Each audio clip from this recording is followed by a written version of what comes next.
राजस्थान में एक बार फिर जाट आंदोलन ने राह पकड़ ली है और इस बार सिर्फ 2 जिले ऐसे हैं जहां अभी तक जाट आरक्षण लागू नहीं है। ऐसे में 2 जिलों के जाट नेताओं के साथ में हजारों की भीड़ ने आज भरतपुर से हुंकार भरी है और चेतावनी दी है। 10 दिन का अल्टीमेटम दिया है कि यदि 10 दिन में सरकार ने हमारे आरक्षण का फैसला नहीं किया तो इसके नतीजे भुगतने होंगे। स्पष्ट कहा है कि यदि हमें आरक्षण नहीं मिला तो लोकसभा में हम भाजपा को वोट नहीं देंगे।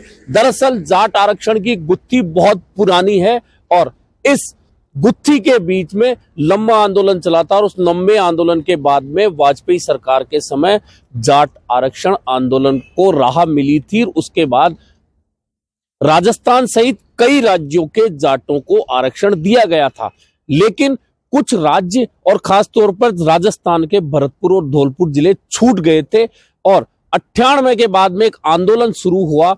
धौलपुर और जाटों के साथ में 9 राज्यों के जाट मिले और उन्होंने आरक्षण आंदोलन को राह दी। उसके बाद में 2013 में यूपीए सरकार में जब मनमोहन सिंह प्रधानमंत्री के तौर पर राज कर रहे थे तो 2013 में धौलपुर और भरतपुर सहित 9 राज्यों के जाटों को आरक्षण दिया गया था। लेकिन उसके बाद जब एनडीए सरकार आई और नरेंद्र मोदी प्रधानमंत्री बने तो 2015 में आरक्षण सीमा 50% और सुप्रीम कोर्ट के आदेश निर्देश के एवज में उस आरक्षण को एनडीए सरकार ने 2015 में समाप्त कर दिया था। उसके बाद में आंदोलन कई बार गति पकड़ता रहा, कई बार बैठकें होती रही, कई बार सभाएं होती रही, लेकिन भरतपुर और धौलपुर के जाटों को आरक्षण नहीं मिल पाया। अब विधानसभा चुनाव हो चुके हैं। एक नाराजगी तो भरतपुर के जाटों की यह है कि भरतपुर से पहली बार किसी जाट को मंत्रिमंडल में जगह नहीं मिली है। पहली नाराजगी तो यह है। वह नाराजगी भी उभरी है, साथ ही यह नाराजगी उभरी है कि 98 से हम आंदोलन कर रहे हैं लेकिन हमारे आरक्षण को लेकर अभी तक कोई फैसला सरकार नहीं कर पाई है।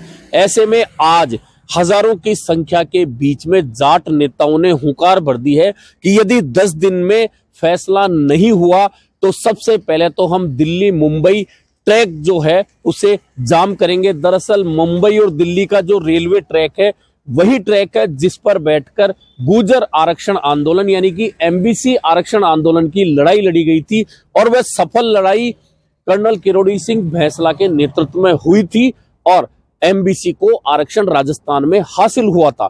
अब उसी मुंबई दिल्ली ट्रैक पर बैठकर अपने आंदोलन को आगे बढ़ाने की, अपनी मांग मनवाने की चेतावनी जाट समाज ने भरतपुर और धौलपुर के ने मिलकर आज भरतपुर में एक बड़ी सभा के तहत कर दी है।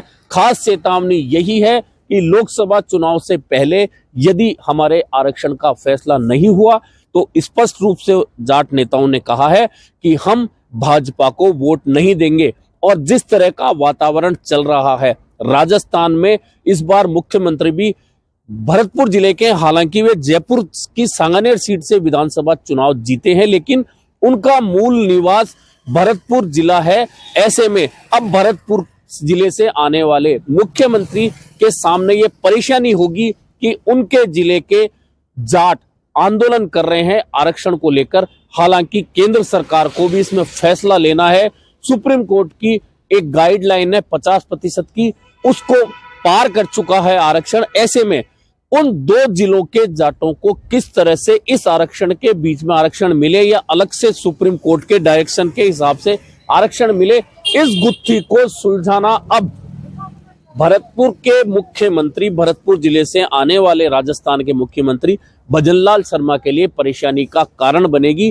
देखते हैं कि इस आरक्षण आंदोलन जो भड़का है अब और चेतावनी मिली है 10 दिन के बाद में दिल्ली मुंबई ट्रैक को जाम करने की, अब इस गुत्थी को किस तरह से राजस्थान में भाजपा की सरकार सुलझाती है। और एक फायदा यह है कि केंद्र में भी भाजपा सरकार है, राज्य में भी भाजपा सरकार है। ऐसे में इन दोनों सरकारों को मिलकर ही फैसला लेना है। देखना यह है कि 10 दिन की मिली हुई चेतावनी को राजस्थान की सरकार किस रूप में लेती है, किस रूप से इस मुद्दे को सुलझाया जाता है। आज के लिए बस इतना ही, कल मिलेंगे एक नए मुद्दे के साथ।